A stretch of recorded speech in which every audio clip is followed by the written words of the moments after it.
வணக்கம். வேந்தரின் உச்சிவேளை பகல் செய்திகளுக்காக ஷமீலா. ரம்யா. முதலில் தலைப்புச் செய்திகள். நடிகர் சங்க தேர்தல் வாக்குப்பதிவில் தள்ளுமுள்ளு. விஷாலை தாக்க முயன்றதால் பதற்றம்.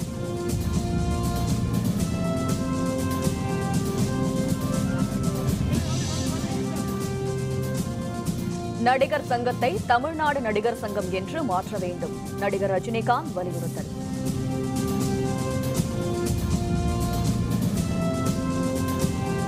மாட்டிறைச்சி குறித்த சர்ச்சைக்குரிய பேச்சு. ஹரியானா முதல்வருக்கு பாரதிய ஜனதா கண்டனம்.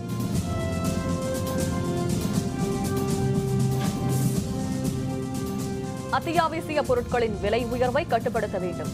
ஆன்லைன் வர்த்தகத்தை தடை செய்ய டாக்டர் பாரிவேந்தர் வேண்டுகோள். தென்னிந்திய நடிகர் சங்க தேர்தலில் தற்போது சென்னையில் நடைபெற்று வரும் வாக்குப்பதிவின் போது தள்ளுமுள்ளு ஏற்பட்டது. நடிகர் விஷால் தாக்கப்பட்டதாக வெளியான தகவலை அடுத்து பதற்றமான சூழல் நிலவியது. சென்னை மயிலாப்பூரில் உள்ள புனித எப்பாஸ் மெட்ரிக் பள்ளி வளாகத்தில் இன்று காலை 7 மணிக்கு தொடங்கிய வாக்குப்பதிவு மாலை 5 மணி வரை நடைபெறுகிறது. ஓய்வு பெற்ற நீதிபதி இ. பத்மநாபன் தலைமையிலான குழுவினர் தேர்தலை நடத்துகின்றனர். வாக்குப்பதிவு முழுவதுமாக வீடியோவில் பதிவு செய்யப்படுகிறது. தலைவர், பொதுச்செயலர் உட்பட 29 பதவிகளுக்கு 61 பேர் களத்தில் உள்ளனர். தற்போது நடிகர் சங்க தலைவராக உள்ள நடிகர் சரத்குமார் தலைமையில் ஒரு அணியும், நடிகர் விஷால் தலைமையில் மற்றொரு அணியும் பலப்பரீட்சை நடத்துகின்றன. தலைவர் பதவிக்கு சரத்குமாருக்கு எதிராக நாசரும், பொதுச்செயலர் பதவிக்கு ராதாரவிக்கு எதிராக விஷாலும் போட்டியிடுகின்றனர். 3139 உறுப்பினர்கள் வாக்களிக்க உள்ளனர். இவர்களில் சுமார் 2000த்திற்கும் அதிகமானோர் நாடக நடிகர்கள் என்பதால் அவர்களின் வாக்குகளே வெற்றியை தீர்மானிக்க உள்ளது. வாக்குப்பதிவு நிறைவுற்றதும் இன்றைய வாக்குகள் எண்ணப்பட்டு முடிவுகள் அறிவிக்கப்பட உள்ளன. தென்னிந்திய நடிகர் சங்க தேர்தல் வாக்குப்பதிவில் ஏராளமான திரைப்பட நடிகர், நடிகையர், நாடக நடிகர்கள் ஆர்வத்துடன் வாக்களித்து வருகின்றனர். வாக்குப்பதிவை ஒட்டி விரிவான ஏற்பாடுகள் செய்யப்பட்டுள்ளன. இது பற்றிய தகவல்களை தருகிறார் நமது முதுநிலை செய்தியாளர் காசையத். கடந்த 1952ஆம் ஆண்டு ஆரம்பிக்கப்பட்ட தென்னிந்திய நடிகர் சங்கத்துக்கு 3 ஆண்டுகளுக்கு ஒரு முறை தேர்தல் நடைபெற்று வருகிறது. 2015-18ஆம் ஆண்டுக்கான புதிய நிர்வாகிகளை தேர்ந்தெடுப்பதற்கான தேர்தல் சென்னையிலே தற்போது நடைபெற்று கொண்டிருக்கின்றது. காலை 7 மணிக்கு வாக்குப்பதிவு ஆரம்பித்து விறுவிறுப்பாக நடைபெற்று கொண்டிருக்கின்றது. இந்த தேர்தலை பொறுத்தவரை சரத்குமார் அணியினருக்கும் நாசர் அணியினருக்கும் இடையே கடுமையான போட்டி நிலவி வருகிறது. மொத்தத்தில் தேர்தல் களத்திலே 61 வேட்பாளர்கள் இருக்கிறார்கள். 3139 உறுப்பினர்களை கொண்ட இந்த வாக்குப்பதிவானது தற்போது விறுவிறுப்பாக நடைபெற்றுக் கொண்டிருக்கின்றது. இந்த தேர்தலை பொறுத்தவரை தற்போது வரை முன்னணி நடிகர்களான ரஜினிகாந்த், கமலஹாசன், விக்ரம், அதேபோல சரத்குமார், விஷால் உட்பட பல்வேறு முன்னணி நடிகர்களும் தற்போது வாக்களித்து திரும்பியிருக்கிறார்கள். அதேபோல முன்னணி பழம்பெரும் நடிகைகளான KR விஜயா, MN ராஜம் உட்பட அம்பிகா, ராதா மற்றும் ஜோதிகா உட்பட பல்வேறு நடிகைகள் தற்போது வாக்களித்து திரும்பியிருக்கிறார்கள். இன்று மாலை 5 மணி வரை வாக்குப்பதிவு நடைபெற இருக்கிறது. அதனைத் தொடர்ந்து வாக்கு எண்ணிக்கையும் நடைபெற உள்ள நிலையில் இன்று இரவுக்குள் இந்த தென்னிந்திய நடிகர் சங்க தேர்தலில் வெற்றி பெறக்கூடிய அணி யார் என்பது தெரிந்துவிடும். வேந்தர் செய்திகளுக்காக சென்னை மயிலாப்பூரிலிருந்து சையது. இதனிடையே நடிகர் சங்க தேர்தல் வாக்குப்பதிவின் பொழுது இரு தரப்பினரிடையே திடீர் மோதல் ஏற்பட்டதாக தெரிகிறது. மோதலின் பொழுது ஒரு தரப்பினர் நடிகர் விஷாலை தாக்க முயன்றதாக நடிகர் வடிவேலு குற்றம் சாட்டியுள்ளார்.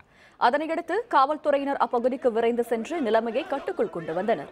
இந்த சம்பவத்தின் காரணமாக வாக்குப்பதிவு நடைபெற்ற பகுதியில் ஏற்பட்ட சலசலப்பு காரணமாக சிறிது நேரத்திற்கு வாக்குப்பதிவு நிறுத்தி வைக்கப்பட்டது.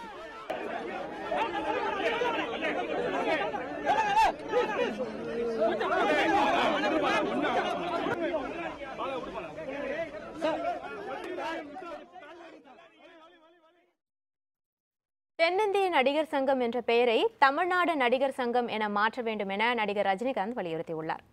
தென்னிந்திய நடிகர் சங்க தேர்தலையொட்டி வாக்குப்பதிவு மையமான சென்னை மயிலாப்பூரில் உள்ள புனித எப்பாஸ் பள்ளிக்கு நடிகர் ரஜினிகாந்த் காலை 8 மணி அளவில் வாக்களிப்பதற்காக வந்தார்.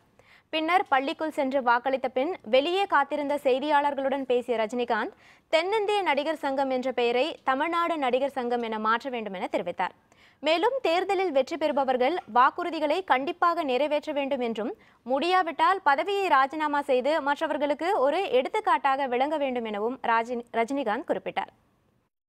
யார் ஜெயிச்சாலும் அவங்களுக்கு என்னுடைய வாழ்த்துக்கள். யார் ஜெயிச்சு வந்தாலும் முதலில் தென்னிந்திய நடிகர் சங்கம் என்ற பெயரை எடுத்து தமிழ்நாடு நடிகர்கள் சங்கம் அப்படிங்கிறது மாற்றணும். உயிரே போனாலும் சரி, ஜெயிச்சு வந்தவங்க உயிரே போனாலும் அந்த வாக்குறுதிகள் நிறைவேற்றணும்.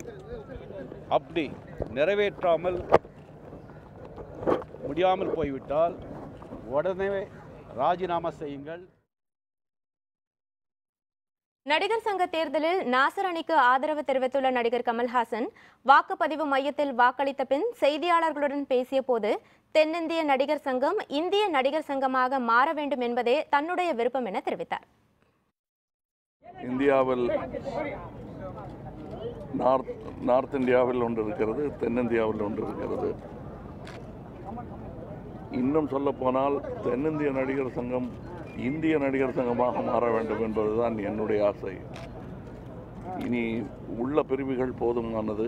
இந்த எலெக்ஷன் முடிஞ்சதும் மறுபடியும் எல்லாரும் ஒன்றா சேர்ந்துடணும் என்னுடைய வேண்டுகோள். தவறுகளை இந்த குடும்பத்தில் திருத்திக் கொள்ள வேண்டியது அவரவர் கடமை. அதை செய்வாங்கங்கிற நம்பிக்கை எனக்கு இருக்கு.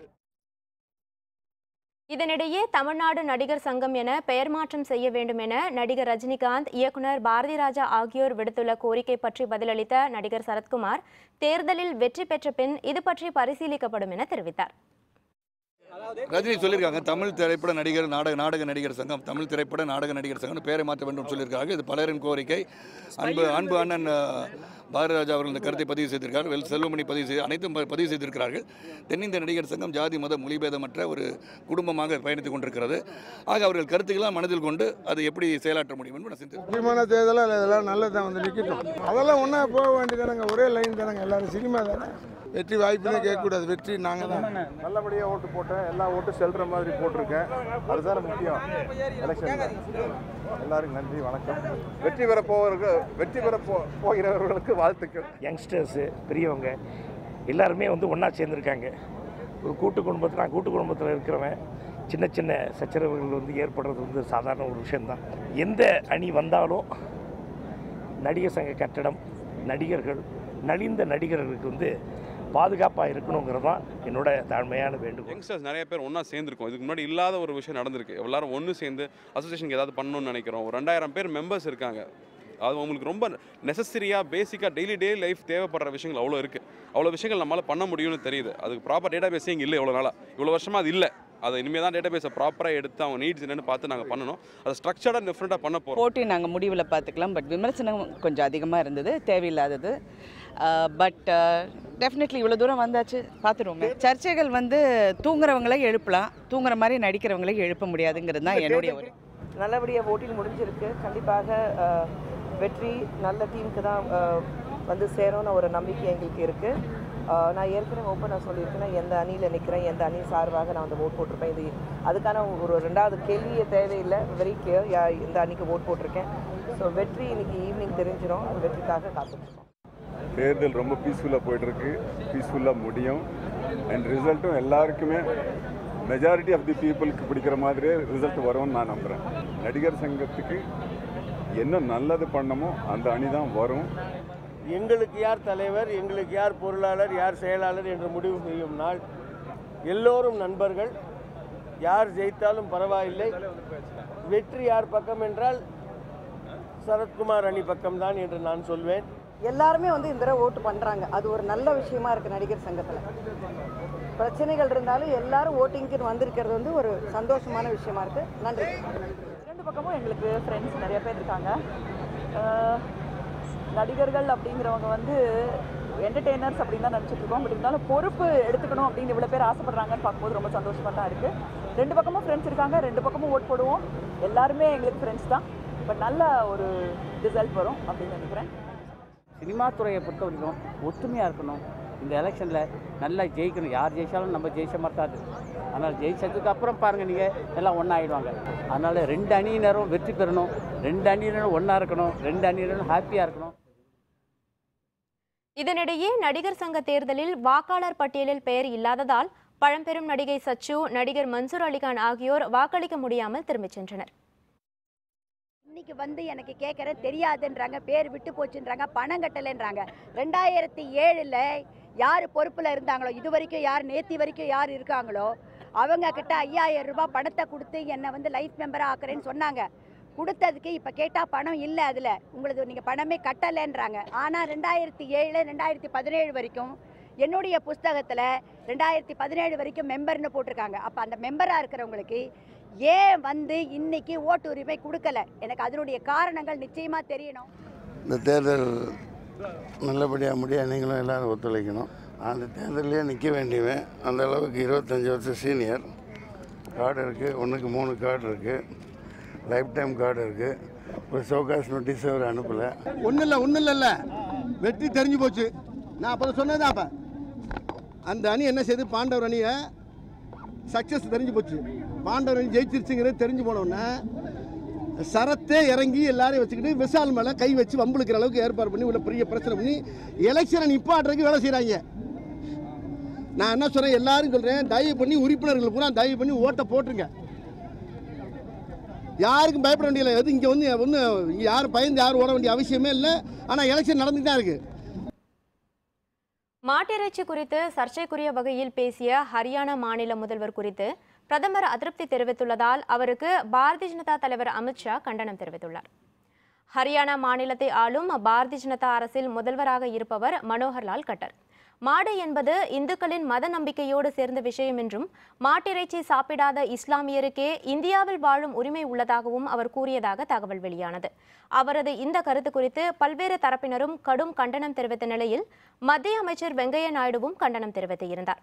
பிரதமர் மோடியும் அவரது கருத்து குறித்து அதிருப்தி அடைந்திருப்பதாக தெரிகிறது. பீகார் சட்டப்பேரவை தேர்தல் நடைபெறும் நிலையில் அவர் இவ்வாறு கூறியதை அடுத்து தில்லி வருமாறு அவருக்கு அழைப்பு விடுக்கப்பட்டது. தில்லி வந்த அவருக்கு பாரதிய ஜனதா தேசிய தலைவர் அமித்ஷா கண்டனம் தெரிவித்ததாக தெரிகிறது. அவருடன் சாக்ஷி மகராஜ் உள்ளிட்ட மேலும் 3 பாரதிய ஜனதா மேலிடம் கண்டனம் தெரிவித்துள்ளது. பருப்பு, எண்ணெய் போன்ற அத்தியாவசிய பொருட்களின் விலை உயர்வை கட்டுப்படுத்த ஆன்லைன் வர்த்தகத்தை முற்றிலுமாக தடை செய்ய வேண்டும் என மத்திய அரசை இந்திய ஜனநாயக கட்சியின் நிறுவனர் தலைவரான டாக்டர் பாரிவேந்தர் வலியுறுத்தியுள்ளார். இதுபற்றி டாக்டர் பாரிவேந்தர் அறிக்கை ஒன்றை வெளியிட்டுள்ளார். பொதுமக்களின் அத்தியாவசிய பொருட்களில் முக்கிய பங்கு வகிக்கும் பருப்பு வகைகள் சில நாட்களாக 4 மடங்காக விலை உயர்ந்துள்ளது என்றும், போதிய மழை இல்லாததால் விளைச்சல் குறைந்துவிட்ட நிலையில் தானியங்கள் பதுக்கி வைக்கப்படுவதோடு ஆன்லைன் மூலம் விற்பனை செய்யப்படுவதால் செயற்கையான தட்டுப்பாடு ஏற்பட்டு விலை உயர்ந்துவிட்டதாக தெரிவித்துள்ள டாக்டர் பாரிவேந்தர், பருப்பு உற்பத்தியில் பெரும் தட்டுப்பாடு ஏற்படும் என கடந்த மே மாதம் மத்திய வேளாண்மை துறை அறிவித்தும் மத்திய மாநில அரசுகள் சுதாரித்துக் கொள்ளாதது ஏன் என கேள்வி எழுப்பியுள்ளார். சேமிப்பு கிடங்குகளில் போதுமான அளவு உணவு தானியங்கள் கையிருப்பில் வைத்திருக்க வேண்டியது மத்திய மாநில அரசுகளின் தலையாய கடமை என்றும், இதனை செய்யாமல் விட்டுவிட்டு பற்றாக்குறை நிலவி வருவதாக மத்திய மாநில அரசுகள் கூறி வருவதில் என்ன நியாயம் இருக்கிறது எனவும் கேள்வி எழுப்பியுள்ளார். பருப்பு வகைகள் மட்டுமல்லாது இதர மளிகைப் பொருட்களின் விலையும் வரலாறு காணாத அளவிற்கு உயர்ந்துள்ளது என்றும், ஆனால் விவசாயிகளிடம் கொள்முதல் செய்யும் விலை மட்டும் உயரவில்லை என குறிப்பிட்டுள்ள டாக்டர் பாரிவேந்தர், ஆன்லைன் மூலம் அனைத்தும் பெற முடியும் என்ற சூழ்நிலை உருவானது முதல் சாமானிய மனிதர்கள் பயன்படுத்தும் அனைத்து அடிப்படை பொருட்களுக்கும் தட்டுப்பாடு ஏற்பட்டுவிட்டதாக தெரிவித்துள்ளார். இவற்றையெல்லாம் கருத்தில் கொண்டு அத்தியாவசிய பொருட்களின் விலை உயர்வுக்கு காரணமான ஆன்லைன் வர்த்தகத்தை முற்றிலுமாக தடை செய்ய வேண்டும் என மத்திய அரசை டாக்டர் பாரிவேந்தர் வலியுறுத்தியுள்ளார். ஊழலற்ற ஆட்சியை வழங்குவோம், திமுக பொருளாளர் மு.க. ஸ்டாலின் உறுதி. விபரம் விளம்பர இடைவேளைக்கு பிறகு.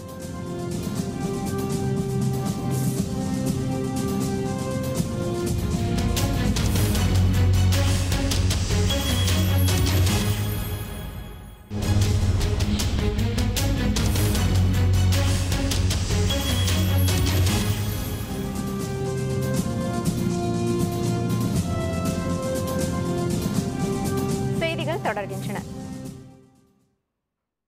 திமுக மீண்டும் ஆட்சிக்கு வந்தால் தமிழகத்தில் ஊழலற்ற ஆட்சியை வழங்குவோம் என கட்சியின் பொருளாளர் மு.க. ஸ்டாலின் தெரிவித்துள்ளார். தமிழகம் முழுவதும் நமக்கு நாமே விடியல் மீட்பு பயணம் என்ற பெயரில் திமுக பொருளாளர் மு.க. ஸ்டாலின் சுற்றுப்பயணம் மேற்கொண்டுள்ளார். இதன் ஒரு பகுதியாக கடலூர் மாவட்டம் சிதம்பரத்திற்கு வந்த ஸ்டாலின் அண்ணாமலை பல்கலைக்கழக நுழைவு வாயில் முன்பு உள்ள மொழிப்போர் தியாகி ராஜேந்திரன் சிலைக்கு மாலை அணிவித்து மலர் தூவி மரியாதை செலுத்தினார். பின்னர் தனியார் மண்டபத்தில் ஏற்பாடு செய்யப்பட்டிருந்த கலந்துரையாடல் நிகழ்ச்சியில் கல்லூரி மாணவ மாணவிகளின் கருத்துக்களை அவர் கேட்டறிந்தார். இதைத் தொடர்ந்து உரையாற்றிய ஸ்டாலின் திமுக ஊழலற்ற ஆட்சியை அமைக்கும் என நம்பிக்கை தெரிவித்தார். சமச்சீர் கல்வினா சமமான கல்வியை தரணும். ஏழை பணக்காரன் பொருளாதார ரீதியில் இருக்கலாம், ஜாதி அடிப்படையில் கூட இருக்கலாம். ஆனால் கல்வியில் பாகுபாடு இருக்கக்கூடாது, வேறுபாடு இருக்கக்கூடாதுன்னு சமமான கல்வியை அத்தனை பேருக்கு தரணும்னு சொல்லி அந்த சமச்சீர் கல்வி திட்டத்தை கொண்டு வந்தார்கள். ஆனால் அதை ஜெயலலிதா ரத்து பண்ணார். ராமநாதபுரம் மாவட்டம் ராமேஸ்வரத்தைச் சேர்ந்த மீனவர்கள் கடலில் மீன்பிடித்துக் கொண்டிருந்த பொழுது இலங்கை கடற்படையினரால் தாக்கப்பட்டுள்ளனர். ராமேஸ்வரத்தில் இருந்து நேற்று 600க்கும் அதிகமான விசைப்படகுகளில் மீனவர்கள் கடலுக்கு மீன்பிடிக்க சென்றனர். அவர்களில் சில மீனவர்கள் கச்சத்தீவு அருகே மீன்பிடித்துக் கொண்டிருந்த பொழுது அங்கு வந்த இலங்கை கடற்படையினர் சேவியர் என்பவரது படகில் மோதி படகை சேதப்படுத்தினர். மேலும் அவர்களை மீன்பிடிக்க விடாமல் தடுத்து வலை உள்பட மீன்பிடி உபகரணங்களையும் சேதப்படுத்தினர். இதனால் கரை திரும்பிய மீனவர்கள் தங்களுக்கு இழப்பு ஏற்பட்டுள்ளதாக தெரிவித்துள்ளனர். கடலுக்கு போன படகை இலங்கை கடற்படை எல்லா படகையும் விரட்டி அடித்து ஒரு சேவியருங்கிற ஒரு படகை மோதி அந்த படகு மூழ்கிற நிலையை உயிர் தப்பி கரைக்கு திரும்பி இருக்கிறாங்க. இது தொடர் நிகழ்வாக இருக்குது. முந்தா நாள் சந்திரங்கிற ஒரு போட்டை மூழ்கி அடித்து மூழ்கடிக்க பார்த்துருக்காங்க. அது மாதிரியான நிகழ்வு தினசரி நடக்குது. இதுக்கு துரித நடவடிக்கை எடுத்து மத்திய அரசாங்கம் மீனவர்களை காப்பாற்றுறதுக்கு உண்டான நடவடிக்கை எடுக்கணும். திருவள்ளூர் மாவட்டத்தில் உள்ள அத்திப்பட்டு வடசென்னை அனல்மின் நிலையத்தின் கொதிகலனில் ஏற்பட்டுள்ள பழுது காரணமாக 210 மெகாவாட் மின் உற்பத்தி பாதிக்கப்பட்டுள்ளது. திருவள்ளூர் மாவட்டம் அத்திப்பட்டு வடசென்னை அனல்மின் நிலையத்தில் 2 நிலைகளில் மொத்தம் 5 அலகுகள் செயல்பட்டு வருகின்றன. இதில் மொத்தம் 1830 மெகாவாட் மின் உற்பத்தி செய்யப்படுகிறது. இந்த நிலையில் முதல் நிலையில் உள்ள 3வது அலகின் கொதிகலன் குழாயில் ஏற்பட்டுள்ள பழுது காரணமாக 210 மெகாவாட் மின் உற்பத்தி பாதிக்கப்பட்டுள்ளது. இதனையடுத்து கொதிகலன் குழாயில் ஏற்பட்டுள்ள வெடிப்பை சரி செய்யும் பணியில் ஊழியர்கள் ஈடுபட்டு வருகின்றனர். தருமபுரி மாவட்டத்தில் பெய்த தொடர் மழை காரணமாக அறுவடைக்கு தயார் நிலையில் இருந்த முட்டைகோஸ் செடியிலேயே அழுகி வருவதால் விவசாயிகள் கவலையடைந்துள்ளனர். தருமபுரி மாவட்டத்தில் பெரும்பாலான இடங்களில் வாழை, கரும்பு, தென்னை, நெல் போன்ற பயிர்கள் விவசாயம் செய்யப்பட்டு வந்தது. கடந்த சில ஆண்டுகளாக மாவட்டத்தில் பருவமழை சரிவர பெய்யாததால் தண்ணீர் பற்றாக்குறை ஏற்பட்டது. இதனையடுத்து விவசாயிகள் குறுகிய கால பயிர்களான காய்கறிகளை பயிரிடத் தொடங்கினர். பெண்ணாகரம், பாலக்கோடு, மாரண்டஹள்ளி, அரூர் உள்ளிட்ட பகுதிகளில் தக்காளி, நூல்கோல், முள்ளங்கி, முட்டைகோஸ் உள்ளிட்ட பயிர்களை சாகுபடி செய்து வருகின்றனர். கடந்த சில நாட்களாக தொடர் மழை பெய்ததால் முட்டைகோஸ் திருத்தும் அழுகியும் வருவதால் விவசாயிகள் கவலையடைந்துள்ளனர். திருநெல்வேலி மாவட்டத்தில் பெய்த கனமழையால் குற்றாலம் அருவிகளில் வெள்ளப்பெருக்கு ஏற்பட்டதை அடுத்து அருவிகளில் குளிக்க தடை விதிக்கப்பட்டுள்ளது. திருநெல்வேலி மாவட்டம் மேற்கு தொடர்ச்சி மலைப்பகுதிகளில் தொடர்ந்து கனமழை பெய்ததன் காரணமாக குற்றாலத்தில் உள்ள மெயின் அருவி உட்பட அனைத்து அருவிகளிலும் வெள்ளப்பெருக்கு ஏற்பட்டுள்ளது. இதனால் அருவிகளில் குளிக்க தடை விதிக்கப்பட்டுள்ளதால் விடுமுறை தினத்தையொட்டி அங்கு வந்த திரளான சுற்றுலா பயணிகள் ஏமாற்றத்துடன் திரும்பி சென்றனர்.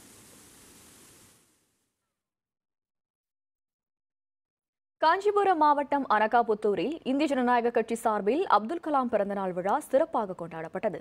காஞ்சி வடக்கு மாவட்ட இந்திய ஜனநாயக கட்சியின் சார்பில் மறைந்த முன்னாள் குடியரசுத் தலைவர் அப்துல் கலாம் பிறந்தநாள் விழா அனகாபுத்தூரில் இன்று நடைபெற்றது. முன்னதாக ஐஜேகே கொடியை மாநில வர்த்தக பிரிவு தலைவர் KCT மனோகரன் ஏற்றி வைத்தார். பின்னர் மாவட்ட தலைவர் அந்தோணிசாமி தலைமையில் நடைபெற்ற விழாவில் குழந்தைகளுக்கு பரிசு உள்பட பல்வேறு நலத்திட்ட உதவிகள் வழங்கப்பட்டன. இந்த நிகழ்ச்சியில் காஞ்சி வடக்கு மாவட்ட செயலர் எஸ். ராஜன், வடக்கு மாவட்ட பொருளாளர் பன்னீர்செல்வம் உள்பட பல்வேறு கட்சி நிர்வாகிகள் கலந்து கொண்டனர். திரு அப்துல் கலாம் அவர்களுடைய பிறந்த நாளை முன்னிட்டு இன்று ஏழை குழந்தைகளுக்கு டிஃபன் பாக்ஸ் வழங்கும் நிகழ்ச்சியும் நடைபெற்று கொண்டிருக்கிறது. எங்களுடைய செயல் தலைவர் திரு ரவி பச்சமுத்து அவர்களும் இந்திய ஜனநாயக கட்சியினுடைய வளர்ச்சிக்காக மிகவும் உறுதுணையாக எங்களோடு இணைந்து பணியாற்றி கொண்டிருப்பது எங்களுக்கு மிகவும் மகிழ்ச்சி அளிக்கின்றது. உடற்பயிற்சியின் முக்கியத்துவம் பற்றி வலியுறுத்தும் வகையில் மதுரையில் நடைபெற்ற விழிப்புணர்வு ஓட்ட பேரணியில் திரளானோர் ஆர்வமுடன் கலந்து கொண்டனர். உடற்பயிற்சியின் அவசியம் மற்றும் சுகாதாரம் உள்ளிட்டவை பற்றி விழிப்புணர்வு ஏற்படுத்தும் நோக்கில் பாப்புலர் ஃப்ரண்ட் ஆஃப் இந்தியா என்ற அமைப்பின் சார்பாக மதுரையில் ஓட்டப்பேரணி நடைபெற்றது. அண்ணா நகரில் இருந்து துவங்கிய பேரணி முக்கிய வீதிகளின் வழியாக வந்து சுந்தரம் பூங்காவில் நிறைவடைந்தது. உடற்பயிற்சியின் முக்கியத்துவத்தை மக்கள் மத்தியில் கொண்டு போய் சேர்ப்பதும் பொது சுகாதாரத்தை வலியுறுத்தக்கூடிய வகையில் மக்கள் மத்தியிலே விழிப்புணர்வை ஏற்படுத்துவதும் இந்த நிகழ்ச்சியின் ஒரு பகுதியாக மக்களிடையே பொது சுகாதாரத்தை முன்னிறுத்தி பல்வேறு நிகழ்ச்சிகளை தேசிய அளவில் செய்து கொண்டிருக்கின்றது. விழிப்புணர்வு ஓட்டத்தை பாப்புலர் ஃப்ரண்ட் ஆஃப் இந்தியா சார்பாக நடத்தி கொண்டிருக்கின்றோம். தஞ்சையில் உடல் ஆரோக்கியம் பாதுகாக்க வலியுறுத்தி நடைபெற்ற மாரத்தான் போட்டியில் ஆர்வத்தோடு பலர் கலந்து கொண்டனர். உடல் ஆரோக்கியத்தை பாதுகாக்க வலியுறுத்தி பாப்புலர் பிராண்ட்ஸ் ஆஃப் இந்தியா சார்பில் மினி மாரத்தான் ஓட்டப்பந்தயம் நடைபெற்றது. மருத்துவக் கல்லூரி அருகே தொடங்கிய இந்த மாரத்தான் ஓட்டம் அரண்மனை திடலில் நிறைவுற்றது. இதில் 1000க்கும் அதிகமான சிறுவர் சிறுமியர்கள் மற்றும் இளைஞர்கள் கலந்து கொண்டனர். இந்த போட்டியில் ஆண்கள் பிரிவில் நாகப்பட்டினத்தைச் சேர்ந்த தங்கவேல் என்பவரும், பெண்கள் பிரிவில் தஞ்சையை சேர்ந்த மரியம் மிஷ்பாவும் முதலிடம் பிடித்தனர். இதேபோல் அப்துல் கலாம் பிறந்த நாளை ஒட்டி சேலத்தில் நடைபெற்ற மாரத்தான் போட்டியில் ஆயிரக்கணக்கான மாணவ மாணவியர்கள் பங்கேற்றனர். மறைந்த முன்னாள் குடியரசுத் தலைவர் அப்துல் கலாம் பிறந்த நாளை ஒட்டி சேலம் சேலஞ்சர்ஸ் ஸ்போர்ட்ஸ் ட்ரஸ்ட் சார்பில் மாரத்தான் போட்டி நடைபெற்றது. வயது அடிப்படையில் மொத்தம் 3 பிரிவுகளில் நடைபெற்ற இந்த மாரத்தான் போட்டியில் ஆயிரக்கணக்கான மாணவ மாணவியர்கள் மற்றும் இளைஞர்கள் கலந்து கொண்டனர். வெற்றி பெற்ற மாணவ மாணவியர்களுக்கு அப்துல் கலாமின் அறிவியல் ஆலோசகர் பொன்ராஜ் பரிசுகளையும் பாராட்டு சான்றிதழ்களையும் வழங்கினார்.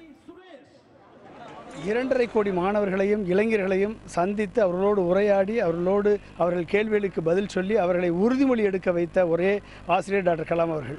மக்களுக்கு தொண்டாட்ட வேண்டும் என்ற எழுச்சி இன்றைக்கு மாணவர்கள் மத்தியிலே தமிழகம் மட்டுமல்ல இந்தியா முழுக்க அந்த எழுச்சி நடந்து கொண்டிருக்கிறது. இதை கண்கூடாக நாம் பார்த்து கொண்டிருக்கிறோம். அதற்கு ஒரு உதாரணம் தான் இந்த சேலத்தினுடைய இந்த மாரத்தான். தசரா விழா கொண்டாட்டங்களின் ஒரு பகுதியாக வட மாநிலங்களை சேர்ந்தவர்கள் மதுரையில் தாண்டியா நடனமாடி கொண்டாட்டங்களில் ஈடுபட்டனர். மதுரையில் குஜராத் உள்ளிட்ட பல்வேறு வட மாநில மக்கள் வசித்து வருகின்றனர்.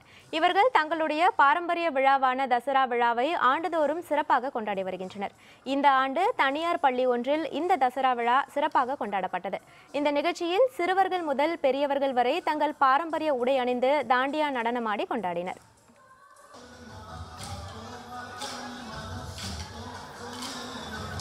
நவராத்திரியை எங்கள் கல்ச்சர் படி ட்ரெடிஷ்னலி கும்மி ஆட்டம், கோலாட்டம் அந்த மாதிரி எல்லாம் நாங்கள் ஆடி அதை செலிப்ரேட் பண்ணுறோம். எல்லாரும் ஒரே இடத்துல சேர்றதுனால ஒருத்தரை சந்திக்கிற வாய்ப்பு எங்களுக்கு கிடைக்கிறது. சின்னவங்கலேருந்து பெரியவங்க வயசு வித்தியாசமே இல்லாமல் எல்லாருமே அதில் மகிழ்ச்சியோடு கலந்து அதை கொண்டாடுறோம். திருச்சியில் உள்ள அருள்மிகு தாரகாவணேஸ்வரர் கோவிலில் ஐப்பசி முதல் நாளை ஒட்டி நடந்த திருவிழாவில் ஆயிரக்கணக்கான பக்தர்கள் புனித நீராடினர்.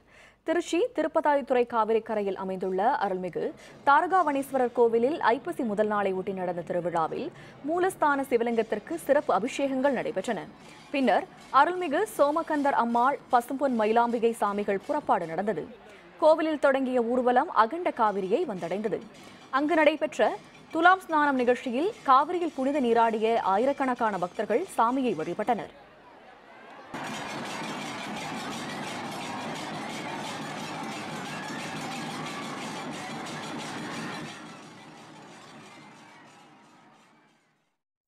கருங்கடல் பகுதியில் படகு மூழ்கி விபத்து, 12 பேர் பலி, 2 காணவில்லை. விவரம் விளம்பர இடைவேளைக்கு பிறகு.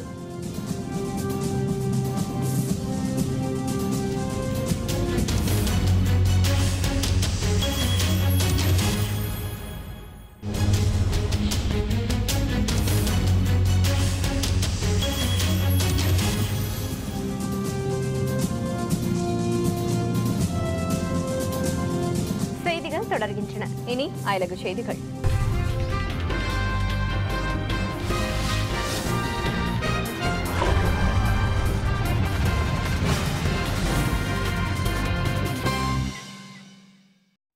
உக்ரைனில் கருங்கடல் பகுதியில் பயணிகள் படகு மூழ்கிய விபத்தில் 12 பேர் உயிரிழந்தனர். உக்ரைன் நாட்டின் ஒடிசா மாகாணத்தில் கருங்கடல் பகுதியில் ஒடிசா துறைமுகம் உள்ளது.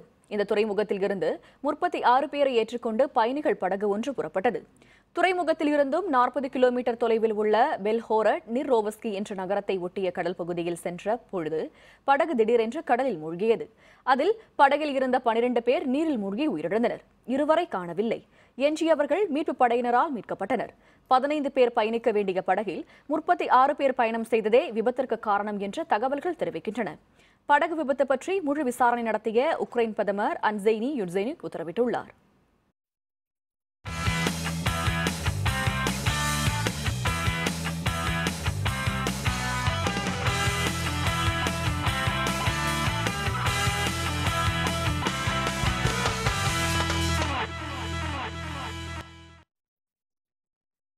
இந்தியாவுக்கு எதிரான ஒருநாள் போட்டியில் டாஸ் வென்று பேட்டிங் செய்து வரும் தென்னாப்பிரிக்க அணி சற்று முன் வரை விக்கெட் இழப்பின்றி 34 ரன்கள் எடுத்து விளையாடி வருகிறது.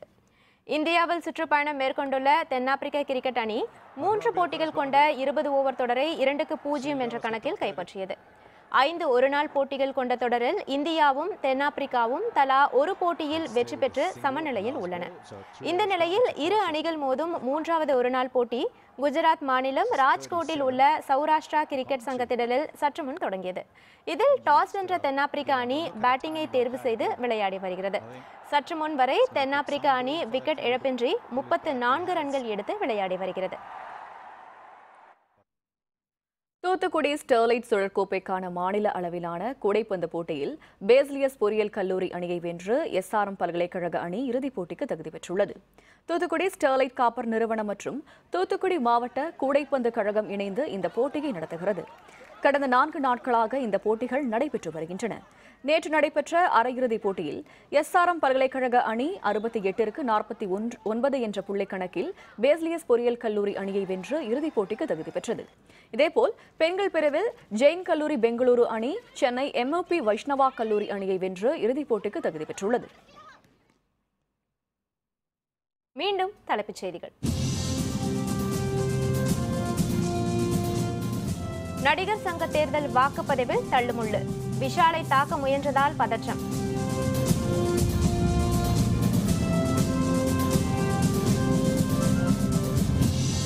நடிகர் சங்கத்தை தமிழ்நாடு நடிகர் சங்கம் என்று மாற்ற வேண்டும். நடிகர் ரஜினிகாந்த் வலியுறுத்தல்.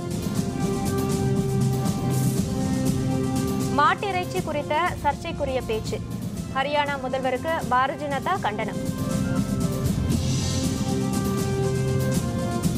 அத்தியாவசிய பொருட்களின் விலை உயர்வை கட்டுப்படுத்த வேண்டும். ஆன்லைன் வர்த்தகத்தை தடை செய்ய டாக்டர் பாரிவேந்தர் வேண்டுகோள். இத்துடன் வேந்தரின் உச்சிவேளை பகல் செய்திகள் நிறைவடைந்தன. மீண்டும் மாலை 6 மணிக்கு வேந்தரின் அந்திமாலை குறுஞ்செய்திகளில் சந்திப்போம். வணக்கம்.